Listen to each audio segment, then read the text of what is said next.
हरे कृष्णा। गुरु जी के चरणों में दंडवत प्रणाम, सभी भक्तों के चरणों में दंडवत प्रणाम, सभी माता जी के चरणों में दंडवत प्रणाम।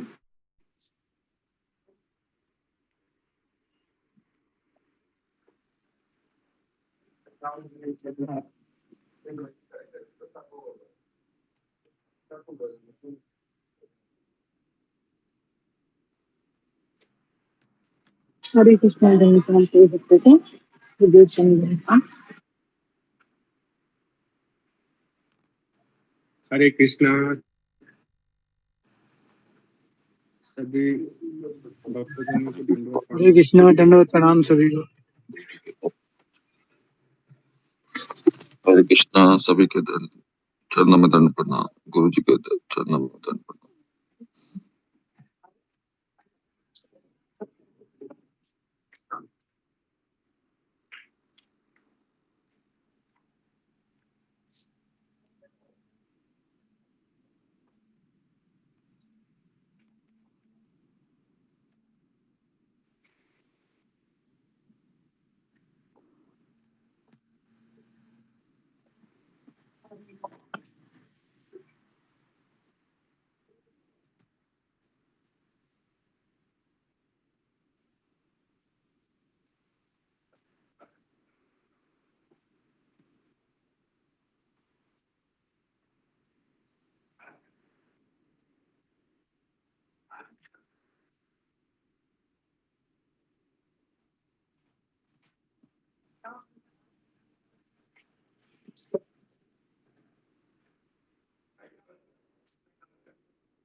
हरे कृष्णा। सभी भक्तों के चरणों में दंडवत प्रणाम।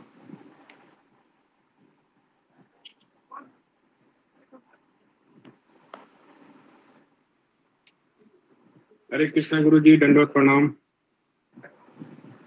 सभी भक्तों के चरणों में दंडवत प्रणाम प्रभु जी। हरे कृष्णा।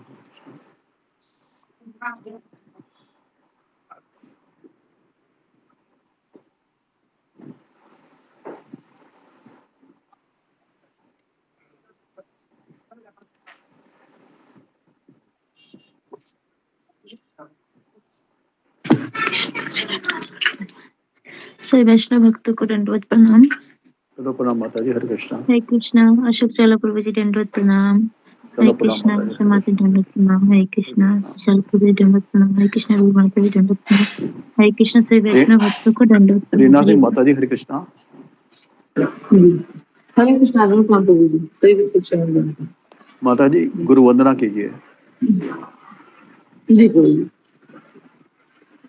श्री गुरु चरण पद्मा केवल भगवती सदा बंदो सावधान यहाँ प्रसादे भाई भव करियाय कृष्ण प्राप्ति है जहाँ ते गुरु मुख पद्म वाक्य चित्ते ते करिया एक आरे ना करी भावने आशा श्री गुरु चरणे रति एही से उत्तम गति ए प्रसादे पूरे सर्व आशा चक्षुदान दिलये जन्मे जन्मे प्रभु से दिव्य ज्ञान हृदय प्रकाशिता प्रेम भक्ति यहाँ है ते अविद्या विनाशयाते वेदे गाया चरिता श्री गुरु करुणा सिंधु अधम जनार बंधु लोकेनाथ लोके जीवन हा हा प्रभु करो दया देह मोरे पद छाया एबे सभु सुख भुवन श्री प्रभु पतित पावन जय गुरुदेवाय गुरुदेवाय गुरुदेवाय जय गुरुदेवाय जय प्रभुपादाय प्रभुपादाय प्रभुपादाय श्रील प्रभुपादाय। हरे कृष्ण प्रभु। धन्यवाद माता जी। तो कल के बारे में बता दीजिएगा माता जी। जी जी प्रभु जी। हरे कृष्ण सभी भक्तों चरण में दंडवत प्रणाम। जोड़ियों की मिलता कल सुप्रभात की है श्रीमद् भागवतम के प्रथम स्कंद के तृतीय अध्याय के तृतीय श्लोक से कल गुरुदेव ने जो प्रारंभ किया था, तो वो उसका अनुवाद पढ़ते हुए कहते हैं कि ऐसा विश्वास किया जाता है कि समस्त ब्रह्मांड के ग्रह मंडल, ये तीसरे श्लोक का जो है कि गुरुदेव जो है कि पढ़ रहे हैं, जो है किया जाता है कि समस्त ब्रह्मांड के ग्रह मंडल पुरुष के विराट शरीर में स्थित है। उन्हें किंतु उन्हें सृजित भौतिक अवयव से कोई सरोकार नहीं है, क्योंकि उनका अद्वितीय शरीर नित्य आध्यात्मिक अस्तित्व में विराजमान है, जिसकी कोई तुलना ही नहीं है। तो यहाँ पे हमें समझाते हैं गुरुदेव कि प्रभुपाद जी पहले ही लाइन में जो है कि तात्पर्य में बताते हैं हमें कि जो भगवान का जो विराट रूप है या विश्व रूप जिसे हम कहते हैं, जैसा कि भगवान श्री कृष्ण ने गीता में जो है कि अर्जुन को 11वें अध्याय में अपने विराट रूप का दर्शन कराया था, तो ये उन लोगों के लिए है कि जो भगवान के साकार स्वरूप को स्वीकार नहीं करते हैं या विश्वास नहीं करते हैं। इसलिए उन्हें जो है कि कल्पना के माध्यम से, इमेजिनेशन के द्वारा जो है कि बताया जाता है कि ये संसार जो है एक विराट रूप है, सूर्य और चंद्रमा भगवान की आंखें हैं, इस प्रकार जो है कि बताया जाता है। और दूसरे अध्याय में इसका वर्णन भी हुआ है कि भगवान की छाती, मस्तक क्या है, आदि आदि, मतलब इसका विस्तार से वर्णन किया गया है। और जो लोग भगवान के साकार रूप को नहीं मानते हैं, उन्हें निराकारवादी या निर्विशेषवादी कहा जाता है। जैसे ऐसे लोग जो होते हैं, उनके लक्षण क्या है, तो वो अपनी आंखों पे और अपने इंद्रियों पे बहुत अपूर्ण इंद्रियों पे बहुत अधिक भरोसा करते हैं। वो कहते हैं कि हमें जो दिखाई दे रहा है वही मानेंगे। ऐसे लोगों को शास्त्र जो है अल्प बुद्धि कहते हैं। तो ऐसे लोगों को कल्पना के माध्यम से समझाया जाता है कि ये विश्व, ये पूरा ब्रह्मांड है, उसमें सूर्य चंद्रमा जो है भगवान की आंखें हैं, विभिन्न शक्तियां हैं, इस प्रकार से जो है कि बताया जाता है। तो आगे वे जो एक तरीके से भगवान को एक वस्तु के रूप में देखना चाहते हैं, जैसे कोई भगवान कोई भौतिक वस्तु के रूप में देखना चाहते हैं, जबकि हम जानते हैं कि भगवान शाश्वत और दिव्य है। तो आगे गुरुदेव बताते हैं कि ये ज्ञान लेकिन हमारे लिए नहीं है। तो हमारे लिए ये ज्ञान क्यों नहीं है? क्योंकि हम भगवान कृष्ण तो पूर्ण पुरुषोत्तम भगवान के रूप में, साकार रूप में हम उनको स्वीकार करते हैं, इसलिए ये ज्ञान हमारे लिए नहीं है। तो आगे गुरुदेव बताते हैं कि भगवान ने इस संसार को ऐसा बनाया है कि जीवात्मा है जो किसी वस्तु की अभिलाषा करता है, इच्छा करता है कि मुझे यह वस्तु चाहिए या यह व्यक्ति चाहिए, तो उसे वो वस्तु और व्यक्ति को प्राप्त भी हो जाता है। नहीं मिलता है तो भी जो है कि वो उसके दुख का कारण होता है, और यदि उसको मिल भी जाती है वो वस्तु, तो उसके पास वो भौतिक वस्तु शाश्वत रूप से कभी नहीं रहती है, समय के प्रभाव से वो वस्तु छीन ली जाती है। और इस प्रकार जो है कि दोनों ही स्थिति में जो है कि जीवात्मा को दुख ही प्राप्त होता है।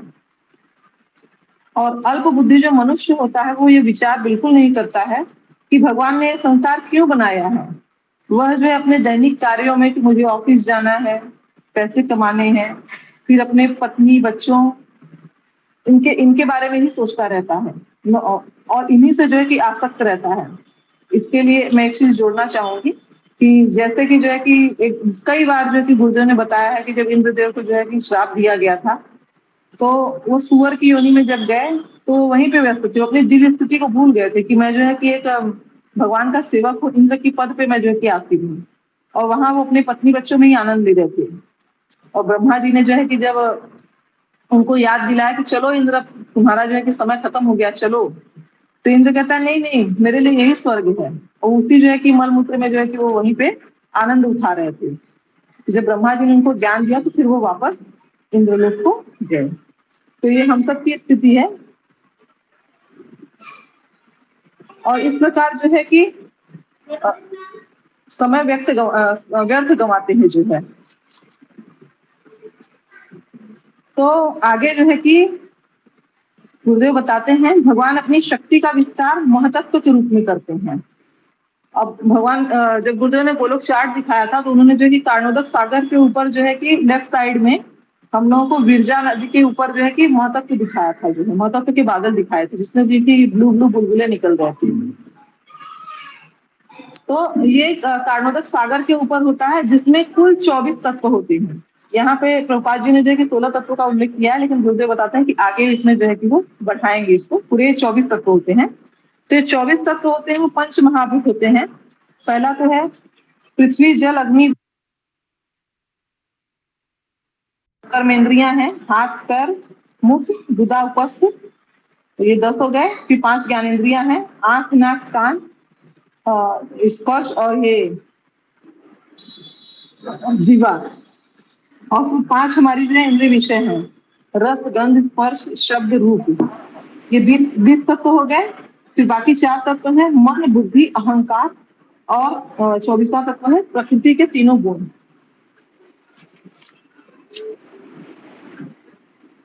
ब्रह्मांड में जितनी भी सामग्री चाहिए वो महतत्व से प्राप्त होती है ब्रह्मांड का निर्माण करने के लिए जो है। मतलब तो आगे प्रश्न होता है कि गुरुदेव पूछते हैं कि महतत्व एक्टिवेट कब होता है या कैसे होता है। तो उदाहरण स्वरूप गुरुदेव बताते हैं कि एक गोदाम है, उसमें जो है कि चावल गेहूं दाल की बोरियां रखी गई हैं, लेकिन जब उसमें कोई पुरुष या स्त्री जाएगी और बोरी को निकालेगा तो यहाँ से चीजें समाप्त होगी, तो इसका मतलब कि ये कार्य क्रियान्वित होगा। तो इसी प्रकार जो है कि तब यहाँ पे जो है कि सुजाता माता जी बहुत सुंदर उत्तर देती हैं कि जब महाविष्णु इस प्रकार मतलब कि दृष्टिपात करते हैं तो ये महतत्व एक्टिवेट हो जाता है। और आगे गुरुदेव बताते हैं कि महाविष्णु से असंख्य ब्रह्मांड निकलते हैं और महतत्व में चले जाते हैं, वहां से वे 24 तत्वों के माध्यम से भौतिक जगत का निर्माण होता है। ऐसे असंख्य ब्रह्मांड निकलते हैं। और आगे ये भी बताया गया कि ये जो 24 महातत्व है ये महाविष्णु के भीतर नहीं रहते हैं, ये उसी में जो है कि कार्णोदक सागर में तैरते रहते हैं जो है। कार्णोदक सागर में ब्रह्मांड तैरते रहते हैं। इस प्रकार से भगवान की शक्ति का विस्तार और भगवान एक है, और साथ ही साथ महतत्व से भगवान भिन्न भी है। भगवान की शक्ति है महतत्व। तो अगला प्रश्न गुरुदेव कहते हैं कि भगवान की शक्ति और भगवान भिन्न भी है। तो भगवान की शक्ति और भगवान भिन्न भी हैं और अभिन्न भी हैं, तो ये हम कैसे समझेंगे इसको। तो इसमें गुरुदेव ने बहुत सारे उदाहरण दिए। इसमें सबसे पहले जो है कि पूजा डिमरी माता जी ने जो एक बताया बीज से पेड़ होते हैं और फिर पेड़ से फिर बीज होते हैं, ऐसा होगा कि बीज भिन्न भी है और एक भी है पेड़ से, बहुत सुंदर उदाहरण था। फिर मीनाक्षी रावत माता ने बताया कि जैसे जीवात्मा और भगवान है, अग्नि और अग्नि की चिंगारी है। तो आगे गुरुदेव इसमें बहुत सारे उदाहरण जोड़ते हैं कि भगवान विभु हैं और हम अणु हैं। भगवान समुद्र की बूंद है, सूर्य की किरण है। पिता और पुत्र का उदाहरण कि पिता पुत्र नहीं हो सकता, पुत्र जो है वो पिता का नाम लगाता है लेकिन वो जो है पिता नहीं बन सकता है। तो इस प्रकार हम समझ सकते हैं कि भगवान की शक्ति भगवान से भिन्न भी है और अभिन्न भी। जैसे कि विष्णु है और कृष्ण है, दोनों एक हैं। एक जो है भगवान कृष्ण जो है शक्तिमान है और विष्णु उनकी शक्ति है, उनको भौतिक जगत का मैनेजमेंट, भगवान विष्णु जो है वो भौतिक जगत का मैनेजमेंट संभालते हैं। इस प्रकार विराट रूप की अवधारणा निराकार निर्विशेषवादियों के लिए है। तो आगे गुरुदेव अगला प्रश्न लिखते हैं कि पूछते हैं कि विराट रूप या विश्व रूप की उपासना किनके लिए है। तो आगे वो बताते हैं कि निर्विशेषवादी और निराकारवादियों के लिए है। ये विराट रूप की अवधारणा निर्विशेषवादियों और निराकारवादियों के लिए है। तो अगला प्रश्न वो पूछते हैं कि शून्यवादी का अर्थ क्या है। तो शून्यवाद का अर्थ बताते हैं कि भगवान का जो अस्तित्व जो नहीं मानते हैं, नास्तिक एक तरीके से, जो ये कहते हैं कि कल किसने देखा है, खाओ पियो मजे करो जो है। कि मैं काम कर रहा हूँ 10 घंटे तो जो है मुझे सैलरी मिल रही है, मुझे पेंशन मिल रही है, तो मैं इससे जीवन के मजे लूंगा, तो ऐसे लोगों के लिए है। तो आगे गुरुदेव बताते हैं कि ये पाश्चात्य देशों में जो है कि ये दो तत्व से भरे हैं, निर्विशेषवादी और शून्यवादी से। भगवान का दिव्य रूप जो है महत्व की सृष्टि के पूर्व ही विद्यमान रहता है। हरे कृष्णा, यहाँ पर रुकिए। हरे कृष्णा प्रभु, दंडवत प्रणाम सभी भक्तों को, दंडवत प्रणाम। माता जी बहुत सुंदर, क्षमा करें, दंडवत प्रणाम गुरु जी। हरे कृष्णा। दंडवत कर ले। हरे कृष्णा गुरु जी, दंडवत प्रणाम।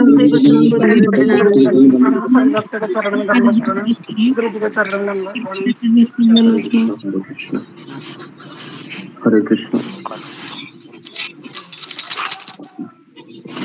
ओम अज्ञानतिमिरान्धस्य ज्ञानाञ्जनशलाकया चक्षुरुन्मिलितं येन तस्मै श्रीगुरुवे नमः। विष्णुपदाय कृष्णप्रेष्ठाय भूतले श्रीमते भक्तिवेदान्त स्वामिनिति नामिने नमस्ते सरस्वती देवे गौरवाणी प्रचारिणे निर्विशेष शून्यवादी पाश्चात्य देशकारिणे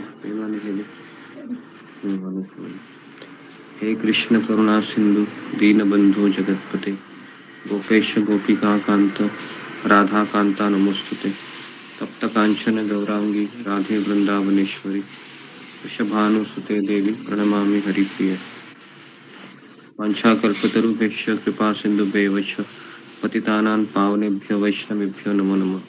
श्री कृष्ण चैतन्य प्रभु नित्यानंद श्री अद्वैत गदाधर श्रीवासदि गौर भक्तवृंद। हरे कृष्णा कृष्ण कृष्ण हरे हरे, हरे राम राम राम हरे हरे।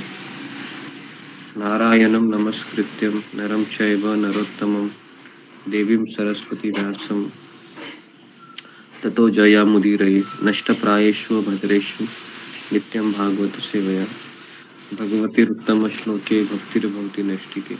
कृष्णाय वासुदेवाय देवकी नंदनाय च नन्दगोपाय गोविन्दाय नमो नमः। मुखं करोति वाचालं पङ्गुं लङ्घयते गिरिं यत्कृपातमहं वन्दे श्रीगुरुदीनतारिणम्। जय श्री कृष्ण चैतन्य प्रभु नित्यानंद। ओके, हरे कृष्णा। तो सबका स्वागत है सत्र में। तो हम स्कंद 1 अध्याय 3 श्लोक क्रमांक 5 में से पढ़ रहे हैं। तो पहले मैं श्लोक पढ़ता हूँ। गुरु जी दंडवत प्रणाम गुरु जी। गुरु जी हाँ? एक अनाउंसमेंट भी थी। हाँ, अगर आदेश हो तो। आदेश है मतलब बताइए, कीजिए अनाउंसमेंट। जी गुरु जी, आज रामानुजाचार्य का अपीयरेंस डे है और दूसरा ज्योति गुप्ता माता जी की बड़ी माँ को टाइफाइड हो गया है, वो परेशान है, तो हम उनके शीघ्र स्वास्थ्य के लिए भगवान श्री कृष्ण पूज्य गुरुदेव और समस्त भक्तों के चरणों में आशीर्वचनों की कामना करते हैं, जल्दी स्वस्थ हों और भक्ति में भी लगे। जी गुरु जी, धन्यवाद। हरे कृष्णा। ओके, हम 3 बार हरे कृष्ण महामंत्र बोलते हैं। हरे कृष्ण हरे राम हरे राम हरे राम हरे कृष्णा हरे कृष्णा हरे हरे कृष्णा हरे राम राम राम हरे हरे, हरे कृष्णा हरे राम कृष्ण जी हरे कृष्णा। हरे राम राम राम हरे हरे गुरु जी दंडवत प्रणाम।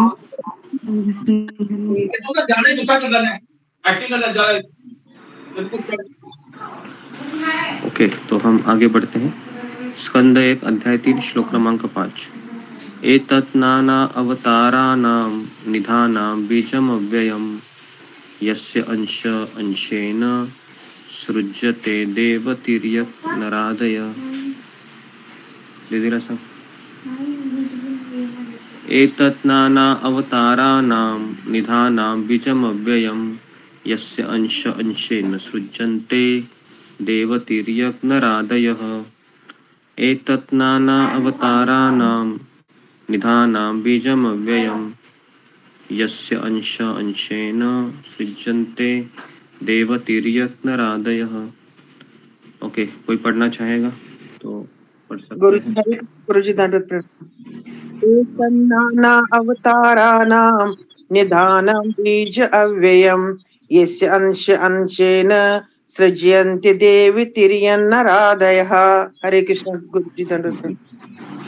ओके, और कोई पढ़ना चाहेगा? पढ़िए।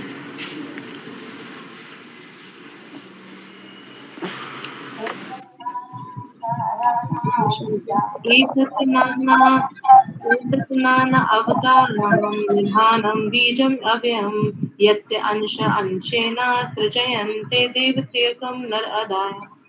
हरे कृष्ण। ओके, जो भी पढ़ना चाहेगा कैमरा ऑन होना चाहिए, है ना? ओके, ठीक है, सब लोग अपने कैमरा को ऑन कीजिए, माइक को बंद कीजिए। ओके जी, ठीक है। तो अनुवाद और तात्पर्य ऐसी भक्ति वेदांत स्वामी शिल प्रभुपाद जी द्वारा। शिल प्रभुपाद की जय। यह रूप पुरुष का द्वितीय प्राकट्य। ओके, तो अभी हम विराट रूप के बारे में चर्चा किए हैं और महाविष्णु के बारे में चर्चा हुई है और महातत्व के बारे में चर्चा हुई है। अभी 5वें श्लोक में सूत गोस्वामी गर्भोदकशाही विष्णु इनकी चर्चा होने जा रही है। तो यह रूप जो पुरुष का द्वितीय प्राकट्य है, मतलब गर्भोदकशाही विष्णु, ब्रह्मांड के अंदर नाना अवतारों का स्रोत तथा अविनाशी बीज है। इसी रूप के कण तथा अंशों से देवता, मनुष्य इत्यादि विभिन्न जीव उत्पन्न होते हैं। तात्पर्य, महतत्व में असंख्य ब्रह्मांडों की सृष्टि कर लेने के बाद यह पुरुष इन ब्रह्मांडों में से प्रत्येक में द्वितीय पुरुष गर्भोदकशाही विष्णु के रूप में प्रविष्ट होते हैं।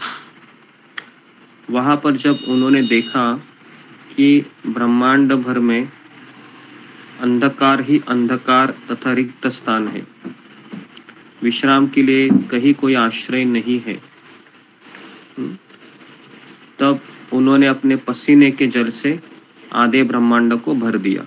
ठीक है, तो जैसे ही ब्रह्मांड की उत्पत्ति हुई तो उसमें भगवान विष्णु ने प्रवेश किया गर्भोदकशाही विष्णु के रूप में, और पूरे ब्रह्मांड में अंधकार था।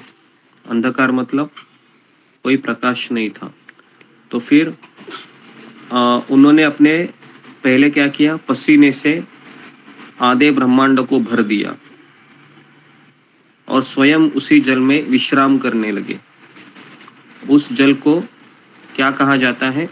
गर्भोदक सागर या गर्भोदक समुद्र। ओके, तब उनकी नाभि से कमलनाल अंकुरित हुई। नाभि से मतलब जो पेट में जो पोर्शन होता है, नाभि, नाभि से कमलनाल अंकुरित हुई। कमलनाल मतलब एक कमल का नाल, और उस फूल की पंखुड़ियों पर ब्रह्मांड के प्रमुख शिल्पी ब्रह्मा जी का जन्म हुआ। ओके, और ब्रह्मा जी इस ब्रह्मांड के शिल्पी बने। तो ब्रह्मा जी का जन्म कैसे हुआ? तो इसमें बताया गया है कि सबसे पहले ब्रह्मांड में अंधकार था, तो गर्भोदकशाही विष्णु ने अपने पसीने से वो समुद्र का जल उत्पन्न किया और फिर उसी के अंदर वो लेट गए। लेट गए मतलब आप समझ जाइए कि भगवान जब समुद्र के ऊपर भी लेट सकते हैं। ओके जी, और उनकी शैया कौन होती है? हमेशा भगवान की शैया होती है अनंत शेष। अनंत शेष मतलब जो शेषनाग होते हैं, है ना, जो बलराम जी का विस्तारित स्वरूप है। तो इस तरीके से भगवान ने विष्णु रूप में इस ब्रह्मांड के पालन का भार अपने ऊपर ले लिया। इसका मतलब कौन से विष्णु है इस संसार का पालन करते हैं, ब्रह्मांड का पालन करते हैं? तो उनका नाम है गर्भोदकशाही विष्णु। ये इस ब्रह्मांड का पालन करते, इसको आप लिख लीजिए। कौन से विष्णु है पालन करते हैं? जैसा हम सुनते हैं ना, ब्रह्मा जी निर्माण करते हैं, उसके पश्चात विष्णु ये मेंटेन करते हैं, तो ये गर्भोदकशाही विष्णु इसको मेंटेन करते हैं। ओके। और ब्रह्मा की उत्पत्ति प्रकृति के रजोगुण से हुई। ओके, तो ब्रह्मांड की उत्पत्ति कैसे हुई? रजोगुण। रजोगुण का अर्थ क्या है? रजोगुण का अर्थ है कि एक्टिव रहना, हमेशा हाथ पैर उसके चलते रहना है, वो बैठेगा नहीं एक जगह पर, रजोगुण। और श्री विष्णु सत्वगुण के स्वामी बने। विष्णु समस्त गुणों से परे होने के कारण भौतिक प्रभावों से सदा अलग रहते हैं। इसके बारे में हमने कल भी चर्चा की थी कि भगवान विष्णु को 3 गुणों का संपर्क नहीं होता है, ब्रह्मा जी को होता है रजोगुण। और फिर ब्रह्मा से कौन उत्पन्न हुए? रुद्र उत्पन्न हुए। रुद्र मतलब शिव जी, ये तमोगुण के स्वामी बने। भगवान की इच्छा से संपूर्ण सृष्टि का संहार करते हैं। अतएव ये तीनों ब्रह्मा जी, शिव जी और विष्णु, ये गर्भोदक्षाय विष्णु के ही अवतार है। ओके जी।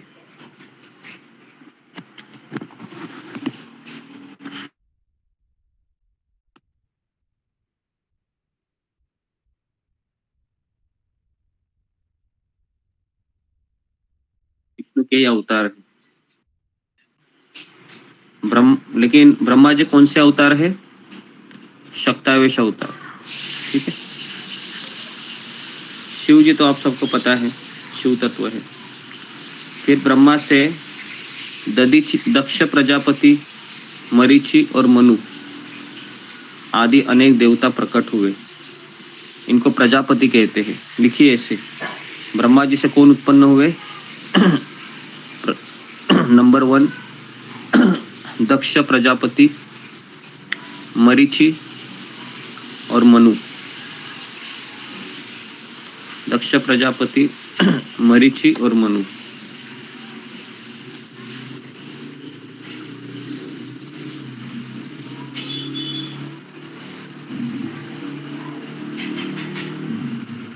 तो गर्भोदक्षाय विष्णु ये ब्रह्मांड के स्वामी हैं, और यद्यपि वे इस ब्रह्मांड के अंदर शयन करते प्रतीत होते हैं, किंतु वे सदैव दिव्य हैं। ओके, इसकी भी व्याख्या की जा चुकी है। श्री विष्णु जो कि गर्भोदक्षाय विष्णु के पूर्ण अंश है, ओके, विश्व भर के जीवों के परमात्मा है, और वे ब्रह्मांड के पालन करता क्षीरोदक्षाय विष्णु कहलाते हैं। ठीक है, अभी क्षीरोदक्षाय विष्णु की बात हो रही है जो उन्हीं से प्रकट होते हैं। इस प्रकार मूल पुरुष के 3 रूप जाने जाते हैं। इस ब्रह्मांड के भीतर जितने भी अवतार हैं वे इसी क्षीरोदक्षाय विष्णु से प्रकट होते हैं, है ना। मैंने जैसे कि आपको बताया था पहले भी कि जितने भी अवतार होते हैं भगवान के, ये सारे भगवान के अवतार क्षीरोदक्षाय विष्णु से प्रकट होते हैं, जो श्वेत द्वीप में रहते। इसलिए ब्रह्मा जी है वो क्षीर सागर में जाते हैं समस्या आने के बाद। विभिन्न युगों में भिन्न भिन्न अवतार होते हैं और वे असंख्य हैं, किंतु इनमें से कुछ अत्यंत प्रमुख है। मत्स्य अवतार, कूर्म अवतार, वराह अवतार, राम अवतार, नरसिंह अवतार, वामन अवतार, वैसे असंख्य लीला अवतार कहलाते हैं। इसको लीला अवतार कहते हैं। इसके अतिरिक्त गुण अवतार होते हैं, ब्रह्मा जी, विष्णु जी, शिव जी। भगवान श्री विष्णु परमेश्वर से अभिन्न है। शिव परमेश्वर तथा जीवों के बीच की स्थिति है, और ब्रह्मा सदैव जीव तत्व होते हैं, है ना। वापस कह रहा हूं मैं कि जीवात्मा ब्रह्मा जी है, वो जीव तत्व है। ब्रह्मा जी ये कोई भी ब्रह्मा बन सकता है जो सर्वोच्च पुण्यात्मा जीव या भगवत भक्त है। भगवान के द्वारा उसको सृष्टि करने की शक्ति प्रदान की जाती है और वह ब्रह्मा कहलाता है। उनकी शक्ति सूर्य जैसी होती है जो मणि माणिक्यों द्वारा प्रतिबिंबित होती रहती है। जब ब्रह्मा का स्थान ग्रहण करने के लिए कोई जीवात्मा लायक नहीं होता तो कौन ब्रह्मा बनते हैं? तो इसको लिखिए जरा, पहला प्रश्न लिखिए, दूसरा या पहला। अगर ब्रह्मा जी बनने के लिए कोई योग्य जीवात्मा नहीं है तो क्या होता है? अगर ब्रह्मा जी बनने के लिए कोई योग्य जीवात्मा नहीं है तो क्या होता है जी?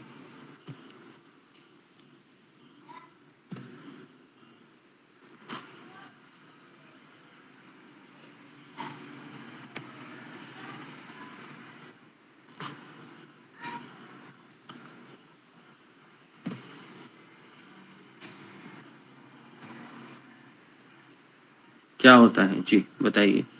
तो यहाँ पर लिखा हुआ है कि भगवान स्वयं ब्रह्मा बनकर कार्यभार को संभालते हैं। समझ में आ रहा है? भगवान स्वयं भगवान फिर ब्रह्मा जी बन जाते हैं, है ना? स्वयं भगवान ब्रह्मा जी बन जाते हैं इस तरीके से।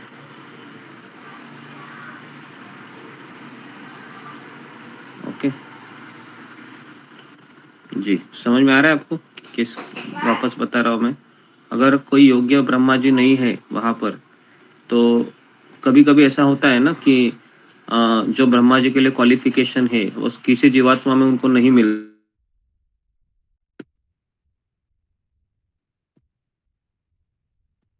गुरुजी आवाज बंद हो गई है। उसके नीचे है तो उसको बिठा देते हैं, लेकिन भगवान के मैनेजमेंट में ऐसे नहीं होता है। अगर कोई योग्य ब्रह्मा नहीं है तो फिर भगवान स्वयं ब्रह्मा जी बनकर निर्माण करते हैं। ठीक है,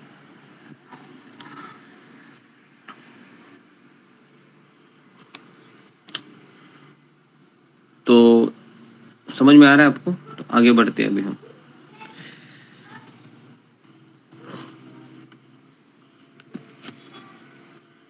सब लोग अपने कैमरा को ऑन कीजिए, है ना? नहीं तो आपको रिमूव किया जाएगा।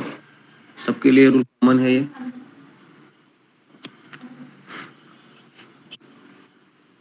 तो प्रभुपाद तात्पर्य में लिखते हैं फिर शिव जी कोई सामान्य जीव नहीं है। क्यों ऐसा लिखा गया है कि शिव जी कोई सामान्य जीव नहीं है? क्योंकि शिव जी ये जीव तत्व में नहीं आते हैं।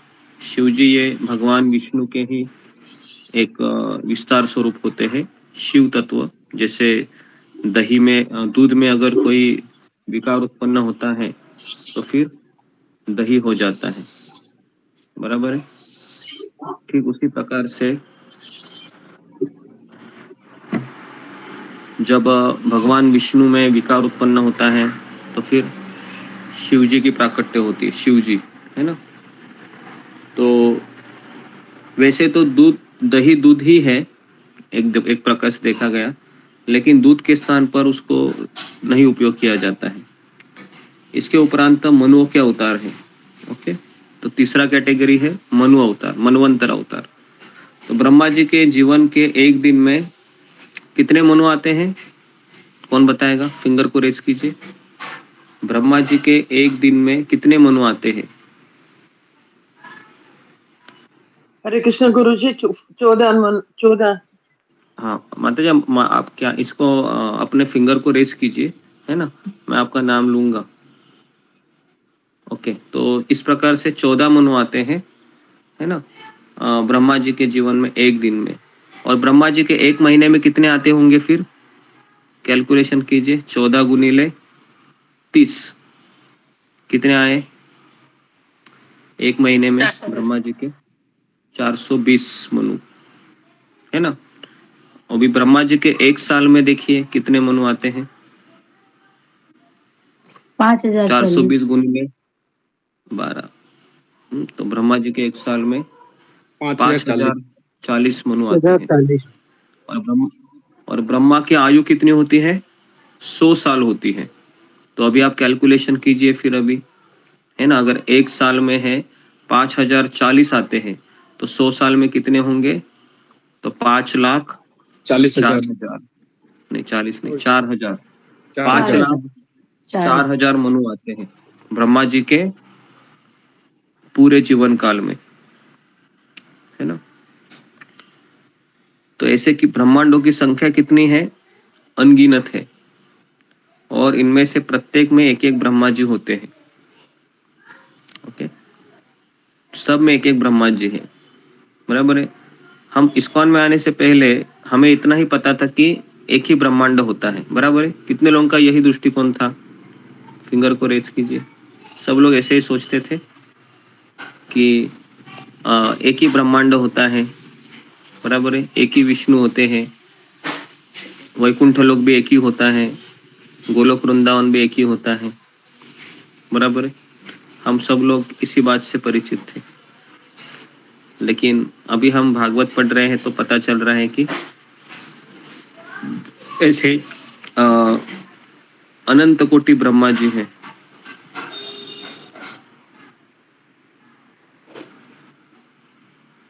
अनंत कोटि ब्रह्मा जी हैं और अनंत कोटि गर्भदक्ष विष्णु है, अनंत कोटि इंद्र है ना। तो जी, तो इस तरीके से ये सब पुरुष के श्वास छोड़ने और लेते जाते समय में उत्पन्न या विनष्ट होते हैं। ओके, ये सब पुरुष के श्वास छोड़ने, मतलब कौन से पुरुष श्वास छोड़ते हैं? तो वो है महाविष्णु। ऐसे श्वास छोड़ते हैं तो ब्रह्मांड प्रकट होते हैं, श्वास अंदर लेते हैं ऐसे तो विनष्ट हो जाता है। अतएव कल्पना की जा सकती है कि महाविष्णु के एक श्वास काल में कितने मनु होते होंगे? तो इसका अर्थ है लाखों मनु, है ना। लाखों मनु आते हैं ब्रह्मा जी उस एक श्वास में, ठीक है। तो कितने लोगों को ये समझ में आया है? फिंगर को रेज कीजिए। ये अभी तक का कैलकुलेशन बहुत आसान कैलकुलेशन है, ज़्यादा कोई कठिन नहीं है। एटलीस्ट मनु की संख्या हमें पता होनी चाहिए कि ब्रह्मा जी के एक काल में या उनके 100 साल में कितने मनु आते हैं। ओके, और हर मनु के समय क्या होता है ये भी मैं आपको बता रहा हूँ। हर मनु के समय सारे देवी देवता भी प्रकट होती है। एक सेट होता है 33 कोटि देवी देवता का मनु के साथ, वो पूरा मैनेजमेंट संभालते हैं, बराबर है। वो जैसे उनका भी एक वैलिडिटी होती है, जैसे हम कोई मार्केट में प्रोडक्ट खरीदते हैं तो उसका एक मैन्युफैक्चरिंग डेट होता है और एक एक्सपायरी डेट होता है। तो उसी तरह से जितने भी इंद्र ये देवी देवता प्रकट होते हैं मनु के साथ, तो इनका भी एक्सपायरी एक कालावधि होता है। फिर उसके बाद वापस एक मनु आते हैं, दूसरे मनु, है ना। इस मनवंतर के भी नाम होते हैं मनु के, बराबर है। जैसे चाक्षुक मनु और भी ऐसे मनु है। तो जैसे ही देखो चाक्षुष मनु, फिर वैवस्वत मनु, सावर्णी मनु, विश्वक्सेन मनु, ऐसे नाम है। तो मैं आपको नाम भी बता रहा हूँ। तो ब्रह्मांड के प्रमुख मनु इस प्रकार के हैं। पहला लिखिए, 14 मनु के नाम लिखवा रहा हूं मैं, आप लिख लीजिए।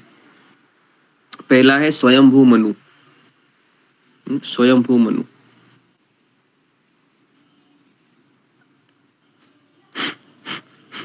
दूसरा है स्वारोचिष मनु, स्वारोचिष मनु।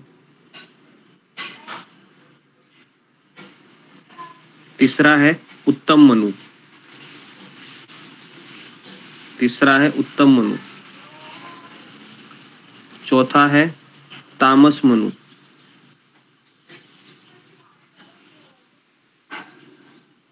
पांचवा है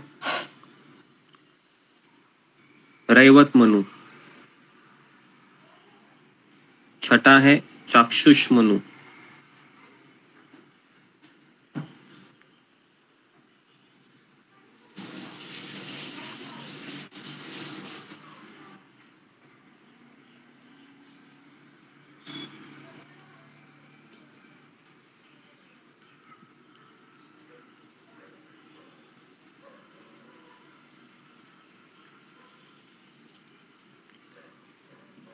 कितने मनु हो गए?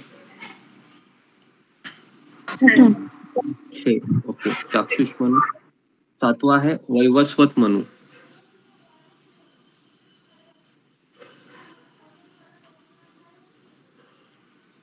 आठवां है सावर्णी मनु। गुरुजी 7 नंबर फिर से। आठवां है सावर्णी मनु। 9वां है दक्ष सावर्णी, दक्ष सावर्णी, दक्ष सावर्णी। ये भागवतम में लिखा हुआ है, तात्पर्य इसमें, तात्पर्य में, है ना। अगर आप भागवत खरीदते हैं तो ये सारा चीज है आपको मिल जाएगा, है ना। भागवत में सब लिखा हुआ है। ब्रह्म सावर्णी 11वां, 10वां या 11वां। 10 ब्रह्म सावर्णी तो चावलो हमार बोझो नाम लो। किसी का माइक शुरू हो गया। 11वां है धर्म सावर्णी, 12वां है रुद्र सावर्णी, 13वां है देव सावर्णी और 14वां है इंद्र सावर्णी। ऐसे 14 मनु आते हैं। 14 मनुओं के एक समुच्चय के नाम है जो कितने आते हैं, कितना कवर करते हैं, तो यहाँ पर लिखा है 430 करोड़ वर्षों का काल पूरा करते हैं। 14 मनुओं के एक समुच्चय के नाम है। ओके, मतलब ब्रह्मा जी के 12 घंटों को ये कवर करते 14 मनु। ठीक है, 14 मनु ये ब्रह्मा जी के 12 घंटे को कवर गुरुजी करते हैं। सेधन वाला थोड़ा सा बता दीजिए।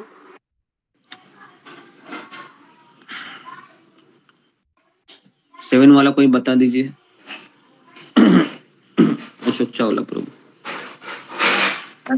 गुरुजी 10 नंबर, गुरुजी 10 नंबर।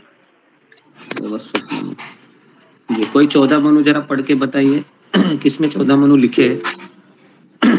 जी पूरा बताइए। ओके, प्रीति अग्रवाल बताइए। हरे कृष्णा गुरुजी, दंडवत प्रणाम। गुरुजी, पहला है स्वयंभू मनु, दूसरा सवारुचिष मनु, तीसरा उत्तम मनु, चौथा तामस मनु, 5वां रेवत मनु, 6ठा चाक्षुष मनु, 7वां विवस्वक मनु, 8वां सावर्णी मनु, 9वां दक्ष सावर्णी मनु, 10वां ब्रह्म सावर्णी मनु, 11वां रुद्र सावर्णी मनु, 12वां देव सावर्णी और 13वां इंद्र सावर्णी और 14वां रह गया गुरुजी। ओके जी, तो ये 14 मनु है और ये इज इक्वल टू लिखिए ब्रह्मा जी के 12 घंटे। ठीक है, ब्रह्मा जी के 12 घंटे लिखिए, is equal to Brahma ji के 12 घंटे। ठीक है जी, ये हो गया मनवंतर अवतार। ठीक है, मनवंतर में थोड़ा सा कॉम्प्लिकेटेड है। कितने लोगों को ये समझ में आया? मनवंतर अवतार क्या क्या उसका ड्यूरेशन होता है? बहुत सिंपल कैलकुलेशन है, ऐसा नहीं ये फर्स्ट स्टैंडर्ड सेकंड स्टैंडर्ड का कैलकुलेशन है। नहीं समझ में आ रहा है तो मतलब आपको फर्स्ट स्टैंडर्ड में जाना पड़ेगा लगता है, क्योंकि मल्टीप्लिकेशन और डिवीजन ही है इसमें, और कुछ ज्यादा है नहीं। ओके,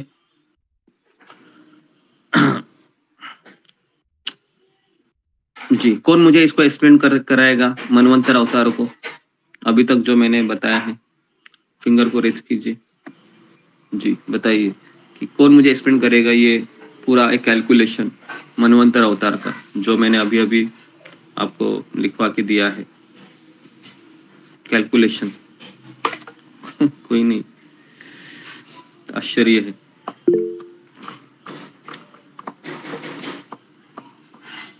प्रभु जी, मैं कैलकुलेट करके आपको बता सकती हूँ। कैलकुलेट मुझे नहीं करना है, आपको एक्सप्लेन करना है। मान लो एक टास्क दिया जाता है आपको कि चलो जिस तरह से प्रोजेक्ट होता है आप हाँ प्रभु जी, मैं मनवंतर ट्राई करती हूँ। बताओ।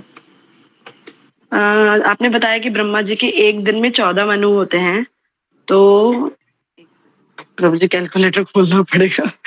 14 दिन में एक दिन में 14 मनु होते हैं, तो एक महीने में होंगे 420 मनु, और एक साल में आपने बताया थे 5004। और फिर वैसे ब्रह्मा जी का जो ये होता है, ब्रह्मा जी का एक दिन में ऐसे होता है, तो एक महीने में, तो एक साल में 5004 होते हैं, और फिर टोटल 5040 होते हैं। सॉरी, हाँ 5040 होते हैं। तो ऐसे टोटल मिला के ब्रह्मा जी के 1000 वर्ष की आयु होती है, तो टोटल होता है 5,04,000। 100 साल की होती है। 100 100 साल की आयु होती है, तो 5,04,000 टोटल मनु होते हैं एक मनवंतर में, ऐसा मुझे समझ में आया गुरुजी। ओके, तो ब्रह्मांडों की संख्या अनगिनत होती है। मतलब अगर आप अनगिनत कैलकुलेशन करोगे ब्रह्मांड का तो कितने मनु होंगे? फिर अनगिनत मनु होंगे, बराबर है? कोई इसका मतलब एटलीस्ट हमको इतना तो समझ में आ रहा है कि ब्रह्मा जी के एक दिन में, और कितने लोगों को ये समझ में आया जैसे कि मैंने पता है कि एक मनु में देवी देवताओं का सेट होता है। मतलब जितने भी देवी देवता है, जैसे अभी इंद्र है जो वर्षा का देखते हैं, कुबेर है, सरस्वती माँ है, गणेश जी है, अश्विनी कुमार है।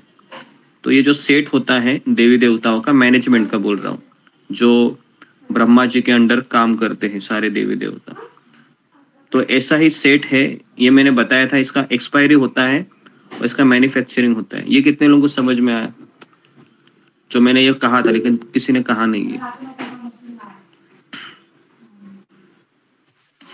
ब्रह्मा जी के एक मनु की बात कर रहा हूं मैं, है ना। अभी एक दिन में तो 14 मनु आते हैं, लेकिन ये 14 मनु मतलब क्या होता है? एक मनवंतर में एक सेट होता है देवी देवताओं का। ओके, देवी देवता मतलब आते हैं और जाते हैं, 14 बार आते हैं ऐसे। तो इनका भी इलेक्शन होता है। जैसे मान लो अगर किसी को इंद्र बनना है, तो जिस तरह से कि ब्रह्मा जी के लिए एक योग्यता होती है, कुछ तो अश्वमेध यज्ञ करने पड़ते हैं, इतने इतने ऐसा कुछ है।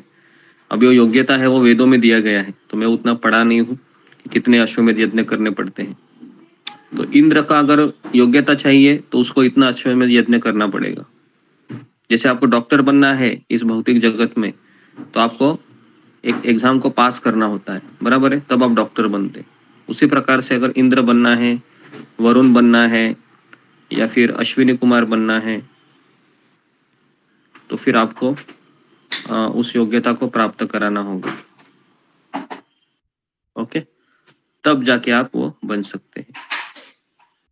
क्लियर है सबको जी? कितने लोगों को क्लियर है ये चीज? फिंगर को रेज कीजिए।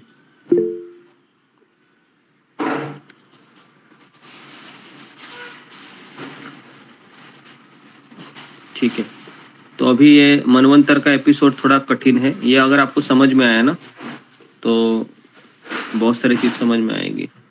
और फिर हमने आपको 14 मनु का कालावधि भी बता दिया कितना होता है। ठीक है, तो ठीक है, तो ऐसे ब्रह्मा जी को कम से कम 14 मनुओं को डील करना पड़ता है। समझ में आ रहा है? कितने? एक दिन में। तो वापस रात को सोने के लिए जाते होंगे वो, है ना। जैसा अभी उनका घर है, सरस्वती उनकी पत्नी है ब्रह्मा जी की, तो जाते होंगे और कह रहे होंगे कि अभी खाना दीजिए मुझे, खाना देके सो जाते होंगे। सोने के बाद क्या होता है? सारा ब्रह्मांड में प्रलय होता है। कहाँ तक होता है प्रलय? सत्यलोक के नीचे है जनलोक तो प्रलय होता है, पूरा पानी पानी हो जाता है, क्योंकि ब्रह्मा जी तो सोने गए ना। तो ब्रह्मा जी का काम क्या है? सुबह उठो, सोलह माला करो अपना जो भी उनका है, और फिर जैसे ही ब्रेकफास्ट किया 12 घंटा, तो फिर वो पूरा सृष्टि का निर्माण करते हैं। ब्रह्मांड का निर्माण तो महाविष्णु करते हैं, लेकिन जो मैनेजमेंट पोजीशन होता है, जैसे उनसे चतुष्कुमार निकलते हैं, शिव जी निकलते हैं, दक्ष प्रजापति निकलते हैं, तो ये सारा चीज वो कर देते हैं, है ना। और इस तरीके से फिर दोपहर हो गई, संध्या हो गई, फिर शाम हो गई, शाम के 6 बज गए। तो शाम के 6 बज गए मतलब उतने ही समय में 14 मनु आ जाते हैं और चले भी जाते हैं। ठीक है, अभी शाम को 6 बज गए ब्रह्मा जी के। फिर अभी वो क्या करते हैं? वाइंड अप हो जाता है सब कुछ, मतलब ब्रह्मांड नष्ट होने लगेंगे। शिव जी आएंगे, तांडव करेंगे, और इस तरीके से पूरा प्रलय हो जाएगा। और फिर जितने भी जीवात्मा है वो महतत्व में प्रवेश करेंगे, हम सभी लोग। और फिर ब्रह्मा जी कहेंगे कि मेरा काम हो गया, अभी चलो छुट्टी हो गई। और फिर इसे ही रात को फिर डिनर करने के लिए जाएंगे। समझ में आ रहा है आपको ब्रह्मा जी का काम क्या है? तो ब्रह्मा जी का यही काम है, सुबह उठना है, ब्रह्मांड का मैनेज करना है, निर्माण करना है, और फिर जैसे शाम हो जाएगी तुरंत वाइंड अप करना है। तो इसके लिए ब्रह्मा जी भी थक जाते हैं ये सब करते करते, उनको भी अच्छा नहीं लगता है कि ये ब्रह्मांड का निर्माण करना और नष्ट करना। तो इसलिए वही ब्रह्मा जी फिर हरिदास ठाकुर के रूप में आते हैं। ठीक है, इस तरीके से हम समझ सकते हैं इसको। आगे बढ़ते हैं जी। तो ये जो मैंने अभी अभी आपको कहा ब्रह्मा जी के बारे में, ये थोड़ा आप अपने शब्दों में लिख लीजिए, मैं आपको समय देता हूँ लिखने के लिए। वो इसमें नहीं लिखा हुआ है, लेकिन एक प्रवचन में मैंने सुना था जो मैंने आपको बताया। ब्रह्मा जी का किस तरह से दिनचर्या होती है उसको आपको लिखना है। ठीक है, लिखिए इसको, दिनचर्या ब्रह्मा जी की।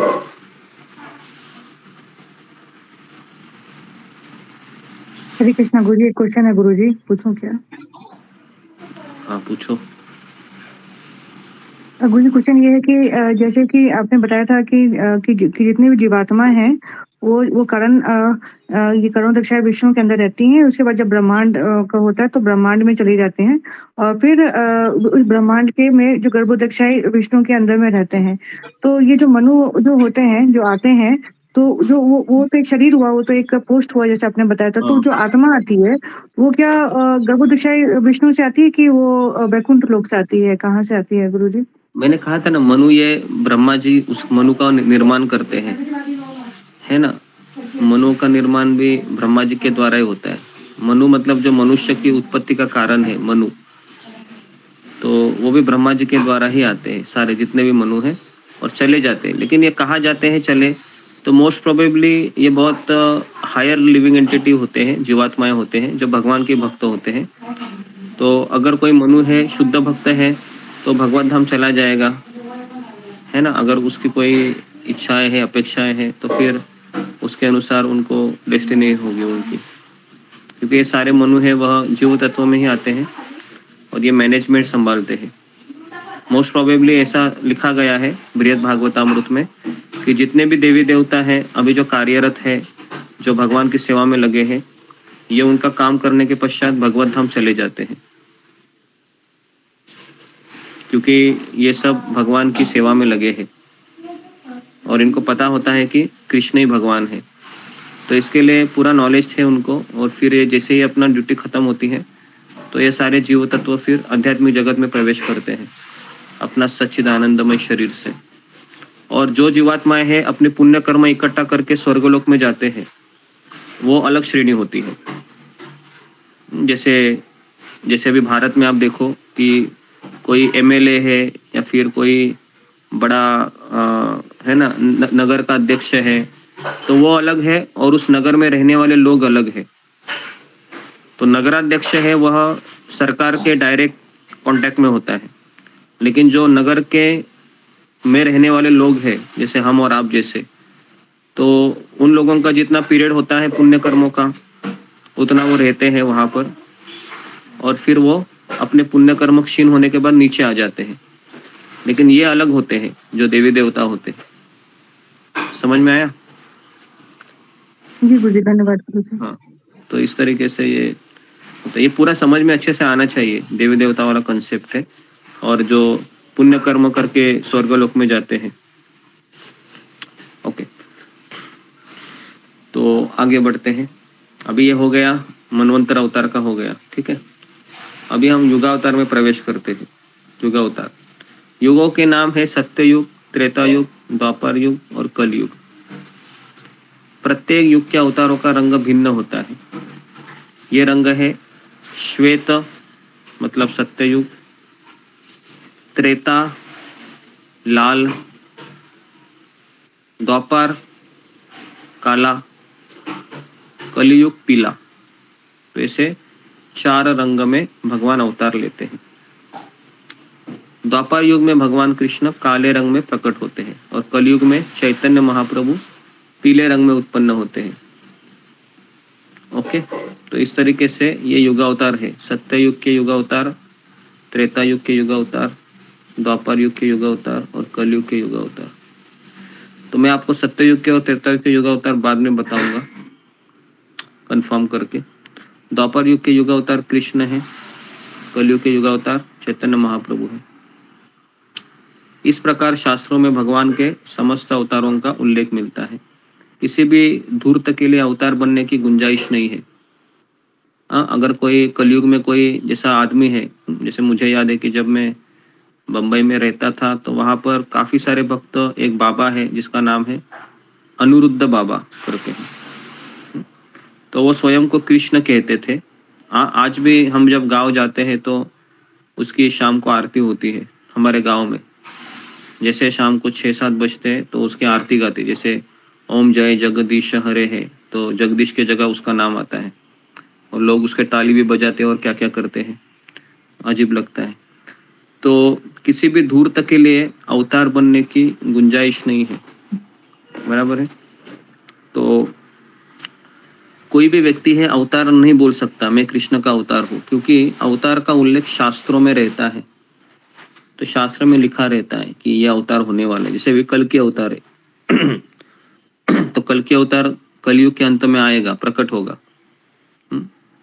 तो उसका वर्णन है, उसके पिताजी कौन होंगे, माता कौन होगी, बिहार में वो होने वाला है, ऐसा लिखा हुआ है, बराबर है जी। तो कोई भी अवतार अपने आप को ईश्वर का अवतार घोषित नहीं करता है, बराबर है। अपितु ऋषिगण शास्त्रों में उल्लिखित लक्षणों के आधार पर उन्हें स्वीकार करते हैं। जैसे प्रभु रामचंद्र आए तो प्रभु राम ने कहा क्या, मैं भगवान हूँ, मैं भगवान हूँ, मेरी पूजा करो, ऐसा कुछ नहीं कहा। ऋषि मुनियों ने देखा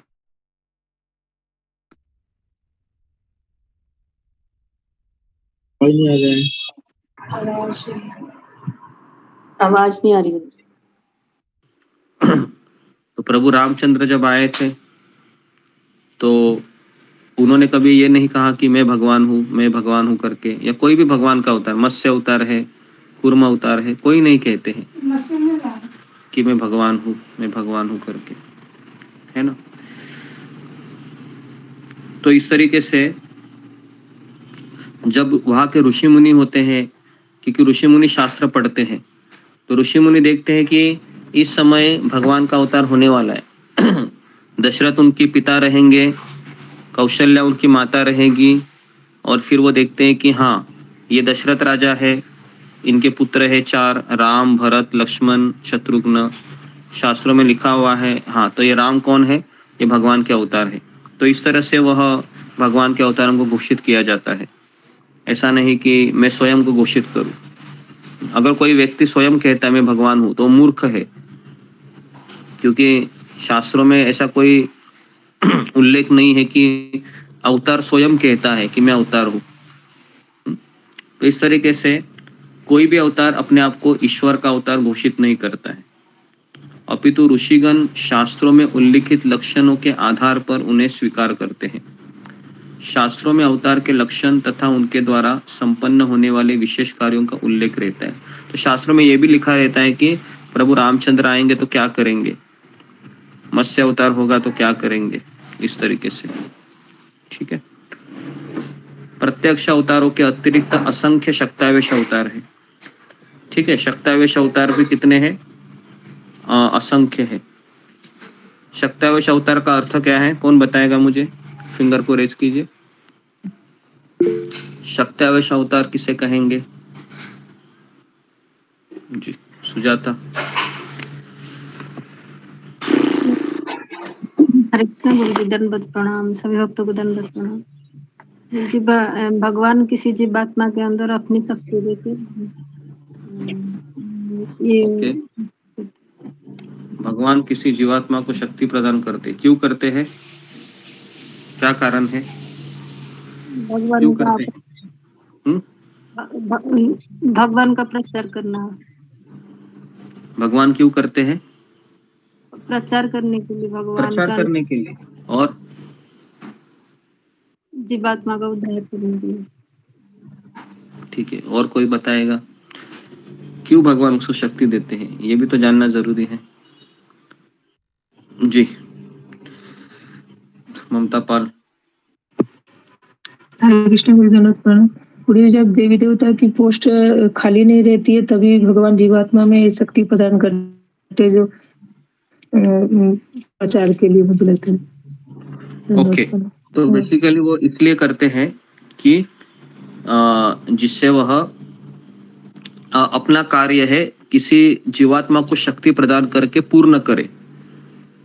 इसको पावर ऑफ एटोनी आपने सुना है? पावर ऑफ एटोनी कोर्ट कचहरी में होता है, देखो कि मेरे बिहाफ में है ना, इसको राइट देते हैं हम, बराबर है। तो उसी तरीके से भगवान सोचते हैं कि ये व्यक्ति काम करेगा मेरे बिहाफ में। जैसे कौन से ऐसे हैं उदाहरण है शास्त्रों में शक्तावेश अवतार के? तो पहला लिखिए नारद मुनि, पहला लिखिए नारद मुनि, दूसरा लिखिए चतुष कुमार, और तीसरा लिखिए अनंत शेष अनंत।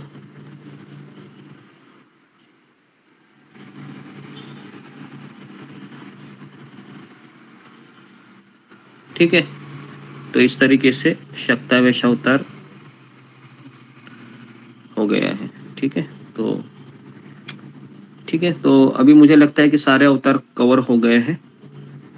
तो मतलब एटलीस्ट प्रभुपाद ने ब्रीफ में बताया है। तो अभी आप मुझे बताइए कि कितने लोगों को ये हाँ ठीक है, तो यहाँ पर मैं रुकता हूँ, और क्योंकि ये बहुत ही कॉम्प्लिकेटेड थोड़ा सा है कि सब सर के ऊपर जाएगा। तो बताइए कि जी इसमें किसी को कुछ डाउट है अवतारों के बारे में तो फिंगर को रेज कीजिए।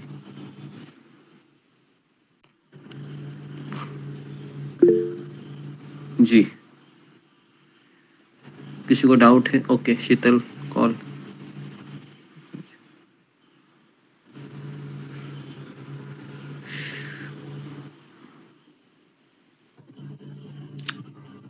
जी बताइए, आपका आवाज नहीं आ रहा है शीतल कुमार माता जी, माइक को अनम्यूट कीजिए। हरे कृष्णा गुरुजी, दंडवत प्रणाम।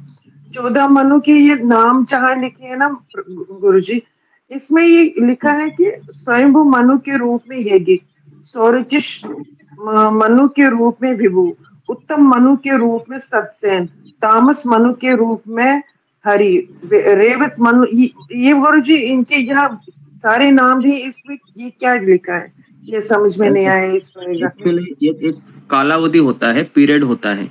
जैसे 14 मनु का भी एक पीरियड होता है। जिस तरह से इलेक्शन होते हैं ना हमारे भारत में, तो उसका एक पीरियड होता है 5 साल का, है ना।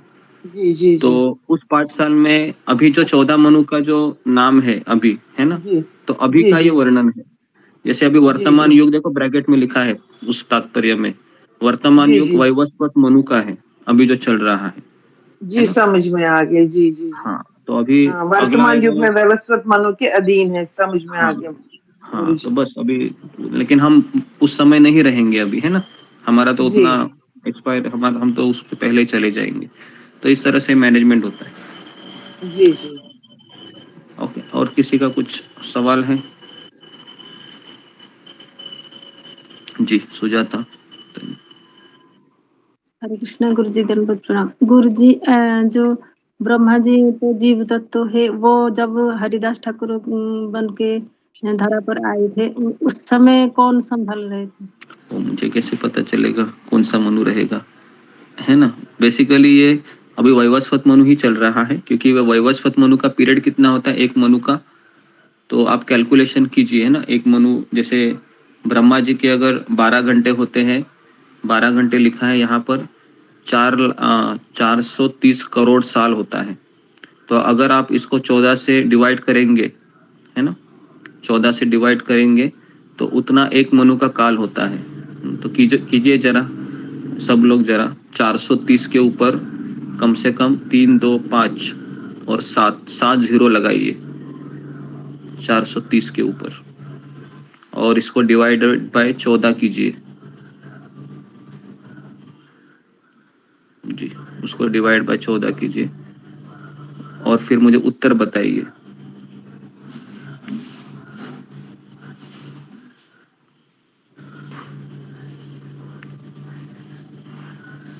मुझे लगता है कि अप्रोक्सीमेटली 14 त्रिक 42, तो 30 करोड़ के आसपास होगा, ऐसा ही है।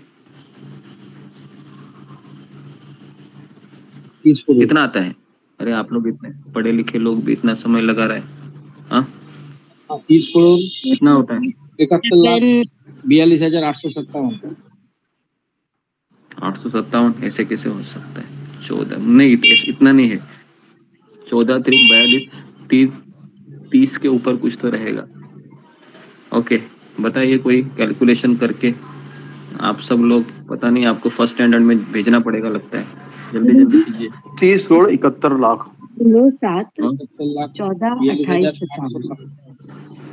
अरे कैसे, ऐसे कैसे हो सकता है? क्योंकि 430 में मैंने कहा कि 3 2 5 7 जीरो लगाइए 430 के ऊपर, तो ऐसा कोई 430 के ऊपर 7 जीरो, हाँ वही आ रहा है। और 30 करोड़ 71 लाख 42,857.143। 0714287। आप बता रहे आप लोग कैसे पास हुए चौथ से डेढ़ में, ऐसा लग रहा है मुझे। ठीक है, 1 मिनट मैं ही कर देता हूँ, रुको, मुझे तो डाउट आ रहा है आपके कैलकुलेशन के ऊपर। 430 के ऊपर 1 2 3 4 5 6 7, ओके, डिवाइडेड बाय 14, ओके, कितना आता है देखिए अभी 307 करोड़ 142,000 है ना, ऐसा बोल सकते हो। 142,857 बराबर है, यही आया है, यही है यही आया है। मतलब आप सब लोग पास हो गए है ना उस स्टैंडर्ड में, 142 स्टैंडर्ड जो भी है। ठीक है, तो अभी हम तो अभी एक मनु में कितने लोग आते होंगे फिर, मतलब एक मनु में कितना पीरियड है, कितने साल का पीरियड है, तो इतने साल का पीरियड है ना, 307 करोड़ का, है ना। हम कितने साल जीते हैं, हम कितने साल जीते, 100 साल जीते, 30 करोड़ गुरुजी, 307 करोड़ नहीं, 307 करोड़ हो गए, 14 मनु के 430 करोड़ से ऊपर हो गए। हाँ, अगर 307 करोड़ एक मनु का है तो 14 करोड़ तो फिर बहुत ज्यादा हो गया। 30 करोड़ 71 लाख होता है जी। हाँ, लाख हो सकता है फिर, बराबर है। हाँ जी, 30 करोड़ 71 लाख। हाँ, 30 करोड़ 70 लाख जी। तो अभी आप देखिए, हमारे ही एक मनु के अंतरकाल में कितनी पीढ़ियां जाती होंगी, थोड़ा सा आप सोचिए। हमारा उम्र 100 साल का है, बराबर है, तो 100 साल का भी कैलकुलेशन किए ऐसे, तो कितने पीढ़ी, कम से कम 20 लाख 30 लाख पीढ़ियां ऐसे ही जाती होगी एक मनु के भीतर, है ना। तो थोड़ा सा आप बोलोगे कि एक मैथमेटिक्स का क्लास हो जाएगा इसके ऊपर, बराबर है, क्या लगता है आपको? पूरा कैलकुलेशन अच्छे से करेंगे तो ठीक है। तो जी ओके, और किसी का प्रश्न है?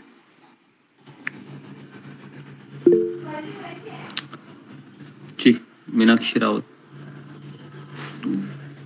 हरे कृष्णा गुरुजी, धन्यवाद प्रणाम, सभी भक्तों को धन्यवाद प्रणाम। गुरुजी, जैसे आपने बताया कि भगवान खुद से नहीं कहते कि मतलब मैं भगवान हूँ, जो है शास्त्र में के माध्यम से पता चलता है। गुरुजी, काफी लोग सवाल करते हैं, जैसे मेरा भी पहले ये सवाल था कि लिखते तो जो शास्त्रों को लिखते हैं वो भी जिस हिसाब से उन्होंने भगवान को जाना है समझा है उसी तरीके से लिखते हैं। अगर कोई हमसे ये क्वेश्चन पूछता है कि शास्त्र भी तो किसी संत ने अपने मन से ही लिखे ना, मतलब जिस प्रकार उनका जो शास्त्र अपने मन से नहीं लिखे जाते, उनको कहने का शास्त्र है वह भगवान के अवतार व्यासदेव के द्वारा लिखा जाता है ना, समझ में आ रहा है? तो इसके लिए ये सब चीजें जो बोलने वाले लोग होते हैं ना, वो मूर्ख होते गधे होते, क्योंकि उनको लगता है कि जिस तरह से टेक्स्ट बुक लिखे जाते हैं ना कॉलेज के स्कूल के, तो वैसे नहीं होता है। तो इसके लिए हमें उनको समझाना चाहिए कि शास्त्र भगवान की वाणी है, भगवान ने शास्त्र लिखे हैं। तो इसके लिए प्रभुपाद जी कहते हैं कि शास्त्रों को के ऊपर पहले विश्वास होना चाहिए, भरोसा होना चाहिए, तब जाके फिर भक्ति शुरू होती है, और इसके लिए वो बुद्धिमान होना चाहिए थोड़ा, ठीक है। ओके, तो यहाँ पर मैं रुकता हूँ। आप सबका बहुत बहुत धन्यवाद। शिल प्रभुपाद की जय, ग्रंथराज श्रीमद् भागवतम की जय। हरे कृष्ण। हरे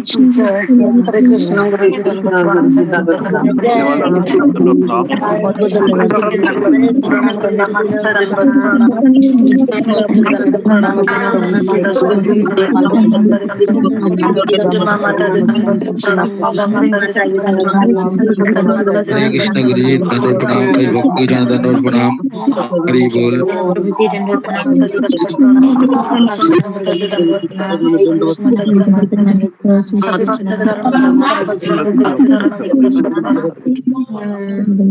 धन्यवाद।